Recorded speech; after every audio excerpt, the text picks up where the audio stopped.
What's poppin'? It's your boy Big Rich, Queens, New York City, where we get busy. Tuesday afternoon business. Ladies and gentlemen, come on in, wipe your feet on the rug, throw some smoke in the atmosphere. I just lit up some sour, and let me tell you, I love sour. That's it. It's like sunshine for your soul. That's the best way I could describe it. It gets me happy. Let's get right into business, as I like to say. This article is coming out of Gangster Report, written by the famous Scott Bernstein. Salute to you, sir. I haven't read one of your articles in a while, but I'm back to it. Business. New York, Philadelphia Mafia'S Peter Pan Tuccio got a beatdown for being disrespectful to the Bonannos in 2015. Now, we just did an article on Peter Tuccio. I told you he's about to get 10 years for the arson. Harsh. I think it's way too many years for just burning a car with no bodily harm. But that's just my opinion. Hopefully he gets out earlier than 10. And hopefully he doesn't get 10. I mean, Let's get right into it. Babyfaced East Coast mob aspirant Peter Pan Tuccio took a beating for disrespecting a Bonanno crime family crew in an angry text message exchange with crew members in 2015.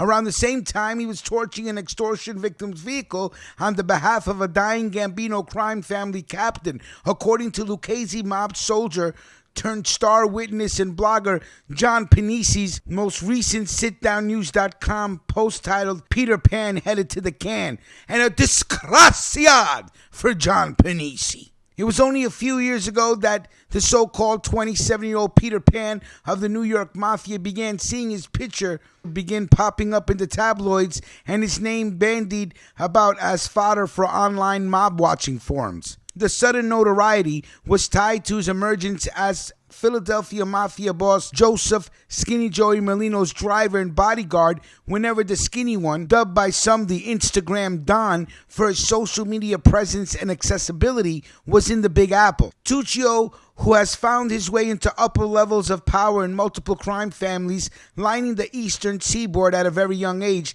pled guilty to the extortion count earlier this week and faces a 10-year prison term when sentenced in April. He set fire to a Queens pizza parlor owner's Mercedes-Benz, refusing to pay his monthly tribute to Gambino skipper Ignacio Uncle Iggy Alonia, a one-time confidant of the dapper Don John Gotti. Alonia died of natural causes in 2016. Panisi blogged this week in the wake of Tuccio's plea deal being announced and wrote about meeting Tuccio through Tuccio's uncle, Lucchese crime family capo Joseph Joe Cafe de Sena, just before Peter Pan got pounced by the Bonannos coming out of his Howard Beach home to check on his car. According to Panisi, Tuccio engaged in a texting war with members of a Bonanno crew.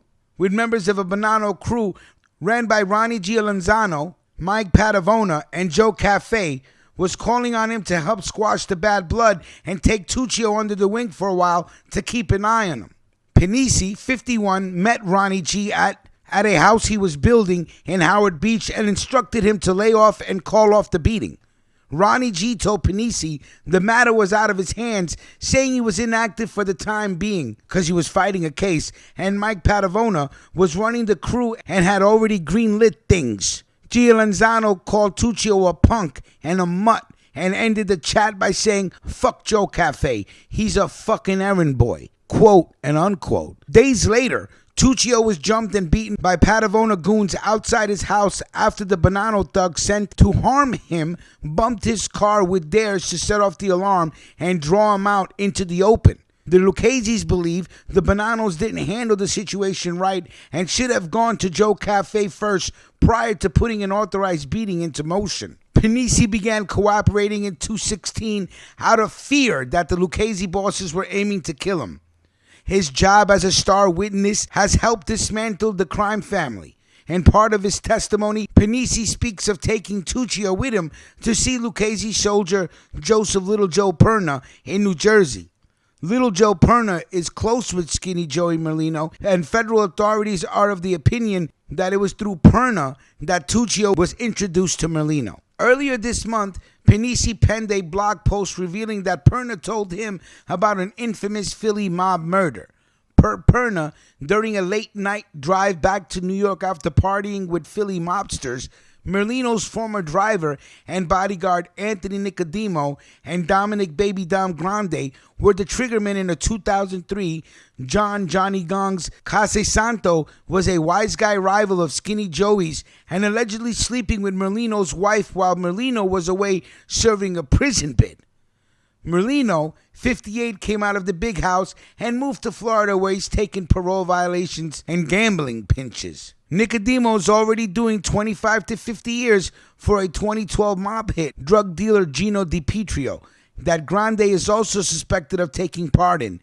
Baby Dom Grande, 41, was indicted on drug and racketeering charges last November and is awaiting trial from home confinement. A photo of Grande and Tuccio smoking cigars on Tuccio's backyard patio surfaced on social media last summer. First of all, we have to salute Scott Bernstein for the article. Thank you, sir. Gangster Report. The link will be in the description box. And listen, in life, everybody catches a beating once in a while. They set him up. It was dirty.